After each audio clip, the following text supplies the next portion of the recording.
ఏదేమైనా నిన్న నల్గొండలో ఆర్ఎస్ ప్రవీణ్ కుమార్ గారు, మాజీ మంత్రి జగదీష్ రెడ్డి గారు, మాజీ ఎమ్మెల్యేలు అందరూ కలిసి నేను ఒక కలెక్టరేట్ ముందు ధర్నా పెట్టినారు. వాళ్ళకు సిగ్గు శరం లేకుండా మాట్లాడుతున్నారు. అసలు ఒరిజినల్ పార్టీ టీఆర్ఎస్ పార్టీ కవితదా లేకపోతే కేసీఆర్దని వాళ్ళ ముందు తెలుసుకోవాలి. ఎందుకంటే అసలు వాళ్ళు బీజేపీ పార్టీతో టచ్లో ఉన్నారు. వాళ్ళు బీజేపీ పార్టీలో విలీనం చేస్తారు ఈ పార్టీ తప్పకుండా రేపో మాపో. వాళ్ళు హాస్యాస్పదంగా మాట్లాడుతూ ఉన్నారు. కాంగ్రెస్ పార్టీ ఎమ్మెల్యేలు వాళ్ళతో టచ్లో ఉన్నారని చెప్పేసి అసలు ఏం బీకిరని వాళ్ళు బీఆర్ఎస్ పార్టీ వాళ్ళు ఏం బీకిరని వాళ్ళతో టచ్లో ఉంటారు మా ఎమ్మెల్యేలు అందరూ.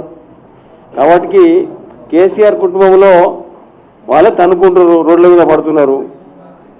వాళ్ళు మా పార్టీ గురించి మాట్లాడే నైతిక హక్కు వాళ్ళకి లేదు. మాది కాంగ్రెస్ కుటుంబం అంటే తెలుసు మీ అందరికీ, బడుగు బలైన వర్గాల్లో పనిచేస్తుంది. ఈరోజు వాళ్ళకి ఎక్కడ వేదిక లేక ఒడ్ల మీద వచ్చి మాట్లాడుతున్నారు. గతంలో బీఆర్ఎస్ పార్టీ అధికారంలో ఉన్నప్పుడు, కేసీఆర్ గారు ముఖ్యమంత్రి ఉన్నప్పుడు ఒడ్లు తడిచిపోయి ముద్దయి రైతులందరూ కళ్ళాలలో చనిపోతుంటే అప్పుడు మాట్లాడలేదు. కానీ ఇప్పుడు ఇవాళ సాఫీగా సాగుతా ఉన్నది. ఇలా ఈల్డింగ్ ఎక్కువ వచ్చింది, ప్రతి ఎకరాకు నీళ్లు పోయినాయి.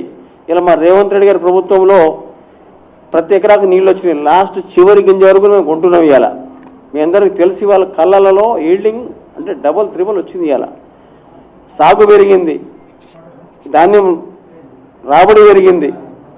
ఇలా మిల్లర్స్ అందరు కూడా ఎప్పటికప్పుడు మా వాళ్ళందరూ కలెక్టర్లు, ఎంఆర్ఓస్, ఏఈఓస్, అగ్రికల్చర్ ఏఓలు అందరూ కూడా, జేడీఎస్ అందరూ కూడా ఎప్పటికప్పుడు టచ్లో ఉండి మా మంత్రులు, మా ఎమ్మెల్యేలు అందరూ కూడా ఎక్కడికక్కడ ఐకేపీ సెంటర్లలో ఉండి, ప్యాక్ సెంటర్లో ఉండి వడ్లు లోడు చేసి మరి అన్లోడ్ చేసేదాకా కూడా మేమందరం ఎన్నుకుంటున్నాం ఇవాళ పార్టీ వాళ్ళందరం.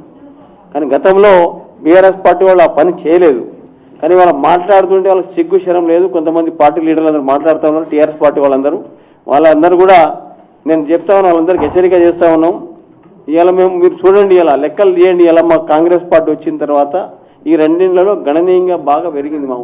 ఇది ఒడ్ల ఈల్డింగ్ బాగా పెరిగింది, ఉత్పత్తి బాగా పెరిగింది, సన్నాలు వచ్చినాయి, మంచి రేట్ వస్తుంది, ఎంఎస్పీ వస్తుంది, బోనస్ వస్తుంది. ఇలా మీ అందరికీ తెలిసిన విషయం ఒకటి ఉన్నది. ఇలా ఉత్తమ్ కుమార్ రెడ్డి గారు మొన్ననే రివ్యూ చేసిన నల్గొండ ఉమ్మడి జిల్లాల వారీగా ప్రతి జిల్లాకు పోయి రివ్యూ చేసి ఒడ్ల ధాన్యం గురించి ప్రతి ఒక్క ఎమ్మెల్యేలను, కలెక్టర్లను, తర్వాత కావాల్సిన తహసీల్దార్లను, ఆర్డీఓలను పిలిపించి అన్ని గ్రామాలను పిలిపించి అందరిని అక్కడ తాలూకా హెడ్ క్వార్టర్లలో మీటింగ్లు పెట్టి, నల్గొండ జిల్లాలో మీటింగ్ పెట్టి, అదేవిధంగా ఖమ్మంలో మీటింగ్ పెట్టి అందరిని అలర్ట్ చేసి ధాన్యాన్ని ప్రతి రైతుకు అందుబాటులో ఉండేలాగా ట్రాన్స్పోర్ట్లు కూడా తీసుకొచ్చి వాళ్ళందరినీ మిల్లు అన్లోడ్ చేయడం జరుగుతున్నది. ఇప్పటికే వాళ్ళు మాట్లాడిన దాంట్లో ఆ జగదీశ్వర్ రెడ్డి గత 10 ఏళ్లలో ఆయన చేసింది ఏం లేదు జిల్లాకు, కానీ వాళ్ళు చేసిన కుంభకోణాలు చాలా ఉన్నాయి. కంకర, ఇసుక అవి అమ్ముకుని బతికిరు వాళ్ళంతా. దొంగ నోట్లతో వాళ్ళంతా ఆ జీవితం అంతా వాళ్ళకి కొనసాగింది అట్లా. కానీ కాంగ్రెస్ పార్టీలో నిజాయితీగా నీతిగా ఉన్న వాళ్ళం మేమందరం. మంత్రులు చూడండి, ఇలా అభివృద్ధి చూడండి. ఇలా 10 ఏళ్లలో ఒక పెండింగ్ ప్రాజెక్ట్ మీద మాట్లాడలేదు వాళ్ళు. కానీ ఇవాళ మా ప్రభుత్వం వచ్చిన తర్వాత ఆ టన్నల్ని 10 కిలోమీటర్ టన్నల్ని పూర్తి చేస్తున్నాం. తర్వాత ఎస్ఎల్బిసిలో కావాల్సిన నిధులు ఇస్తా ఉన్నాం. ఇవాళ హెచ్ఎల్సి, ఎల్ఎల్సి, తర్వాత పాలమూరు రంగారెడ్డి ఏదుల ప్రాజెక్టు, ఇవన్నీ పెండింగ్ ప్రాజెక్టులను పూర్తి చేస్తామని మా ప్రభుత్వం వచ్చిన తర్వాత నల్గొండ జిల్లాకు కావాల్సినవి కూడా.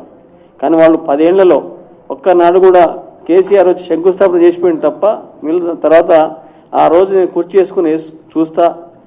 చేసుకొని కూర్చొని ఇలా మొత్తం ప్రాజెక్టులను పూర్తి చేస్తున్నాను కేసీఆర్. ఆయన ప్రభుత్వం పోయింది, ఆయన పోయి ఆయన ఫామ్ హౌస్లో అనుకోండి పోయి వీళ్ళందరూ పిచ్చిలేసి రోడ్ల మీద తిరుగుతున్నారు. అన్ని అబద్ధాలు ఆడుతూ ఉన్నారు. అబద్ధాల్లో వాళ్ళంతా దిట్ట, గ్రాడ్యుయేషన్ చేసారు అబద్ధాలు. కానీ మా పార్టీకి ఆ సంస్కృతి కాదు. మేమంతా ఉన్నదే చెప్తాం. పార్టీ ఆనాటి నుండి ఈనాటి వరకు కూడా హరిజన, గిరిజన, బడుగు బలహీన వర్గాల కోసం పనిచేస్తుంది కాంగ్రెస్ పార్టీ. ఇలా ఆర్ఎస్ ప్రవీణ్ గురించి మాట్లాడమే సిగ్గుచేటు. ఎందుకంటే అతను ఆ రోజు అంత చదువుకొని ఇలా ఆ రోజు ఏదైతే ఆయన భావాలు ఉన్నాయో ఆ భావాలను ఇచ్చిపెట్టేసి ఇలా పోయి ఆ పార్టీలో చేరి ఏదో పిచ్చి పిచ్చిగా మాట్లాడుతూ ఉన్నాడు. కాబట్టి ఇలా కాంగ్రెస్ పార్టీ రైతుల కోసం ఉన్నది, రైతుల కోసం కట్టుబడి ఉన్నది, చిత్తశుద్ధి పనిచేస్తూ ఉన్నది. ఇలా నల్గొండ జిల్లాలో నాగార్జున సాగర్ ప్రాజెక్ట్ కింద ప్రతి గింజ కూడా ఎంఎస్పీతో ఉంటుంది ఇలా మా ప్రభుత్వం. ఇలా మా జిల్లా మంత్రులందరూ మిల్లర్తో కుమ్మక్క అని చెప్పినారు వీళ్ళంతా. కానీ ఆ పని చేసింది బీఆర్ఎస్ వాళ్ళు. మా మంత్రులు కానీ మా ఎమ్మెల్యేలు కానీ పారదర్శకతతో ఉంటారు, చాలా నిజాయితీగా పనిచేస్తామని జిల్లాలో అభివృద్ధి మీద బాగా కాన్సన్ట్రేషన్ చేసిర్రు. మీరు ఎక్కడ పోయి చూడండి, నల్గొండ జిల్లాలో మొన్న రోడ్లన్నీ కూడా రెన్యువల్ చేసినాం, ప్రతి ఒక్కరికి ఇల్లు కట్టిస్తున్నాం, సన్నబియ్యం ఇచ్చినాం, రేషన్ కార్డులు ఇచ్చినాం. ఇలా కాబట్టి మా ప్రభుత్వం మళ్ళీ వచ్చేది మా అధికారంలోకి మేమే వస్తాం. ఎక్కువ వాళ్ళ గురించి ఎక్కువ మాట్లాడడం వేస్ట్. కాబట్టి ఈరోజు మా కాంగ్రెస్ పార్టీ చిత్తశుద్ధితో పనిచేస్తూ ఉంది, ప్రజల కోసం కట్టుబడి ఉన్నది. ఇచ్చిన వాగ్దానాల మీద మొత్తం పూర్తి చేస్తాం తెలియజేస్తున్నా. Thank you. అడుగనా అడగనా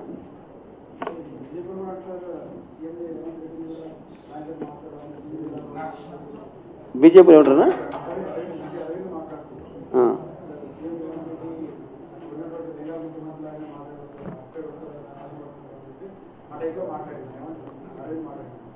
అరవింద్ మాట్లాడిన దాని మీద నేను కౌంటర్ ఇచ్చే నా స్థాయి కాదు, కానీ ఆయన ఏదో ఎప్పుడు తెలుసు కదా మీకు, మీడియాలో ఎప్పుడో ఏదో ఒక పిచ్చి పిచ్చిగా మాట్లాడుతూనే ఉంటాడు. మరి రేవంత్ రెడ్డి గారు బీజేపీలో పోయే అవసరం ఉంది, ఆయన ఆల్రెడీ ముఖ్యమంత్రి ఉండే కాంగ్రెస్లో. తర్వాత ఆయన పీసీసీ ప్రెసిడెంట్ ఉన్నప్పుడు ఇంత కష్టపడి గవర్నమెంట్ తీసుకొచ్చి మళ్ళీ బీజేపీలోకి పోయేంత అవసరం ఏమున్నది? లేకపోతే ఆ బీజేపీ పార్టీతో మాకు అంత లాలచిపడాల్సిన అవసరం. ఇలా ఆయన సుప్రీం ఉండు కదా మా కాంగ్రెస్ పార్టీలో, ముఖ్యమంత్రికి ఉండు కదా, అది తెలుసుకోవాలి అరవింద్.